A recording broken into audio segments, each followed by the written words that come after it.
Hello and welcome to the Hindustan Times Leadership Studio. We're coming to you from the sidelines of the HT Leadership Summit 2022, and I have the pleasure to be joined by Mr. Aakash Ohri, Chief Business Officer and Group Executive Director at DLF Home Developers. Thank you so much, Mr. Ohri, for joining us today. Thank you for having me.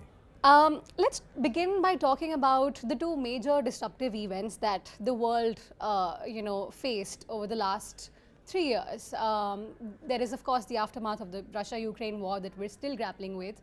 And there was the COVID-19 pandemic. A lot of the effects of that have already played out, and many still continue to. What are your thoughts on how the home buyers market or the real estate market at large has evolved, after COVID-19? Do you think that there was a definitive shift in how buyers were thinking about owning real estate? And do some of those trends or sentiments now continue? So yeah, I've seen a big shift in the customer behavior post-COVID, and you're right. So what happened was that also the homes business is very cyclical. So it was pretty down with regulation and everything else around it. But what happened after COVID is that there was a lot of interest in buying homes and buying bigger homes.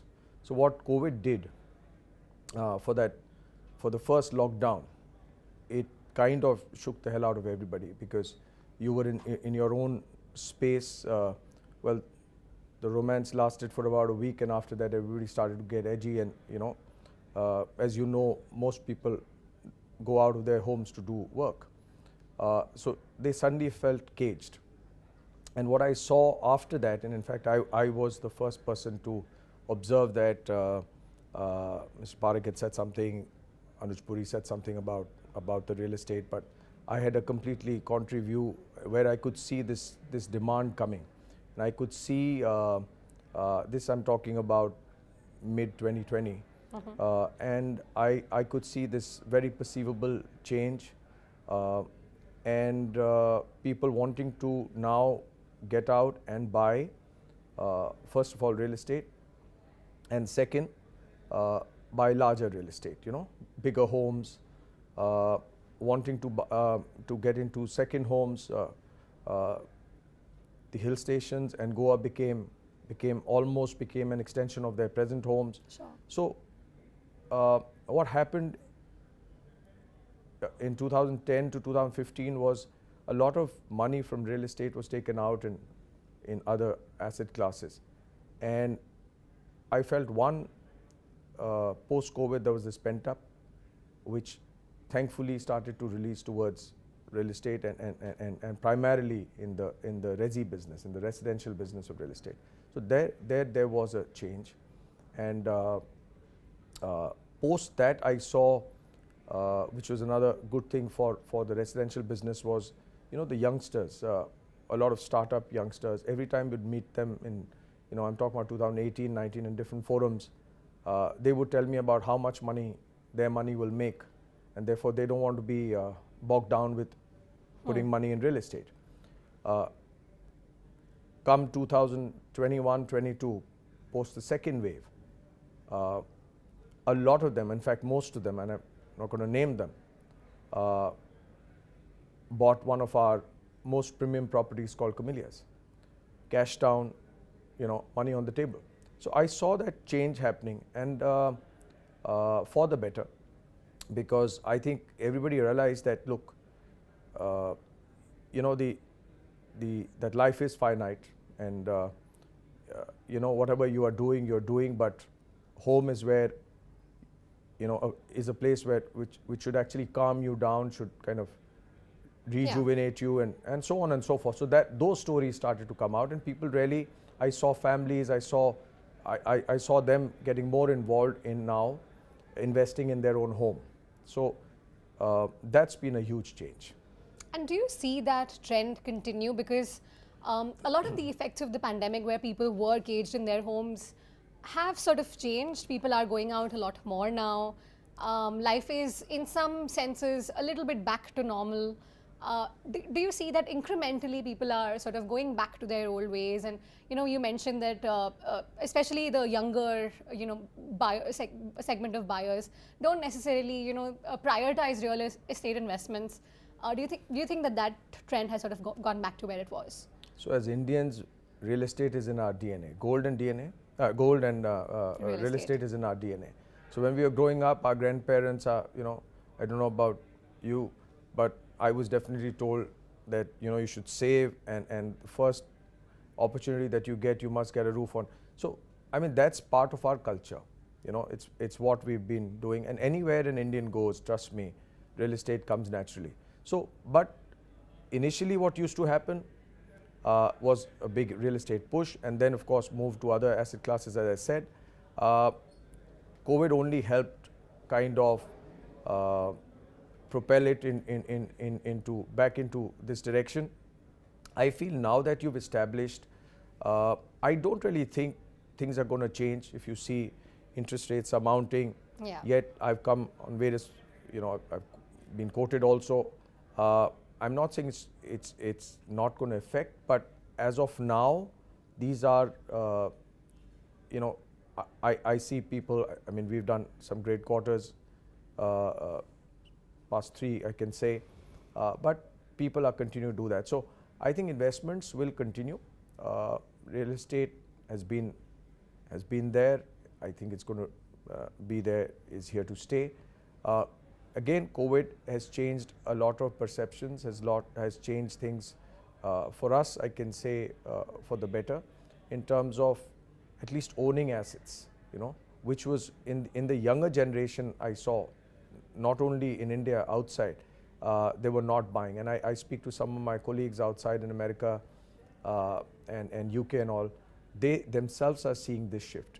Mm-hmm. So the younger generation, should they have gone out of this, the idea of investing, especially in real estate, that would obviously, to your point, would have led to issues later. But I feel now, I don't see that changing in the near future. Right. So given the interest rate trajectory, and you touched upon how you don't see that slowing down the momentum in buying just yet, but do you think that the more entry-level segments perhaps would see some impact, or are already seeing some impact? Are you talking about price points? Yeah. You'll be surprised. Because of the interest rates. Whether, I give you examples of the last, say, 2 years. Whether you're looking at an asset class, a price of say about 5 lakh rupees or 10 lakh rupees that we have to do as our commitment, or you look at a 50 crore Camellia apartment. I have seen, literally speaking, first day, first shows in a lot of these businesses. So again, I say to you that interest rates going up, obviously disposable incomes coming down. What people have started to realize after COVID is that, look, rental options are not something that they want to live with, because God forbid, if there's an issue, at least they've got their home to be in. And they've continued to, that fear has set in, because a lot of jobs were lost, as you know, and a lot of people had to go back to places that they didn't want to. So they wanted to be part of this investment. They wanted to make this investment.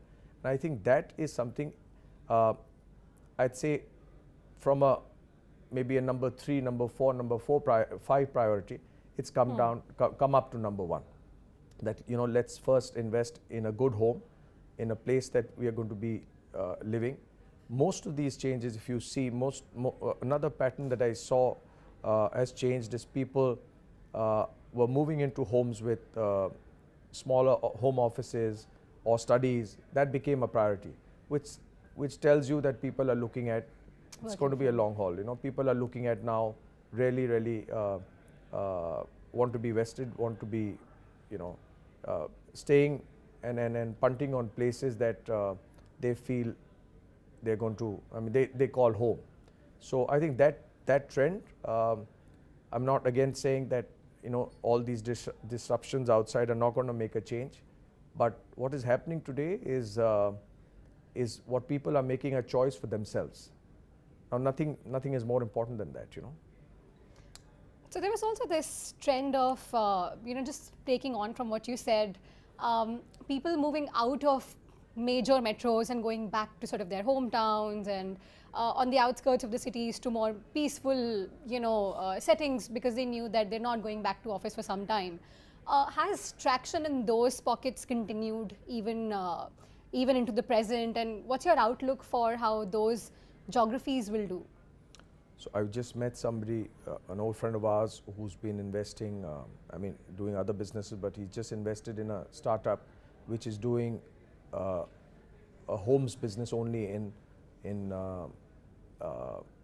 hill stations, you know. Now, basically what's going to happen is that I've seen this boom is not happening only in metros. It's happening in tier 2 cities, it's happening in tier 3 cities. Yeah. Also, please understand that, this results directly in so many other things. GDP, it results, it's a direct proportional to employment. So many other good things happen.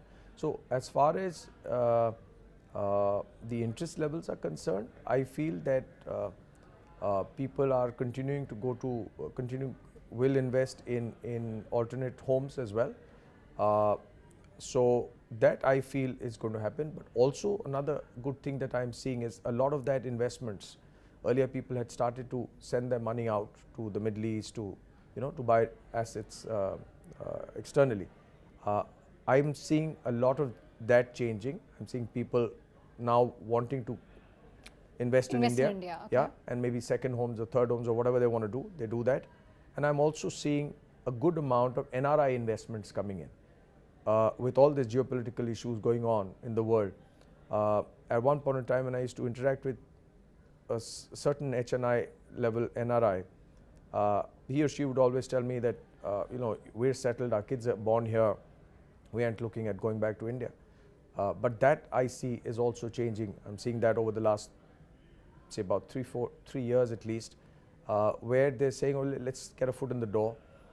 India, after all, was our home and this and that. And they are now coming back, and also I'm seeing that shift. I'm seeing them investing in high net worth properties as well. Interesting, because another aspect to this trend is also wealth migration outside of India, right? Like you were saying, people wanting to buy second or third properties in other geographies. Are you seeing a bit of a significant reversal there, that instead of parking money outside, they'd rather invest in real estate here? Not significant reversal, but I'm seeing there is at least a fear of that money being lost. I'm not saying it will change. But all I'm saying is that India, which had stopped to be priority, because of a lot of other things also, there were issues with delivery, with certain, and there were certain, things that continue to plague the industry. But I think what happened was that now with all this change, people want to be definitely keeping some options here. So I see that investment. See, what you're seeing today, the growth that you're seeing is not investors alone. Earlier, there used to be a ratio which was maybe initially launches would attract almost about 60% investors and 40% actual users. Today, I see that completely change. Okay. So there are more people who are now looking at who are actual consumers and then investors. So which is a very healthy mix actually. And you see that proportion grow?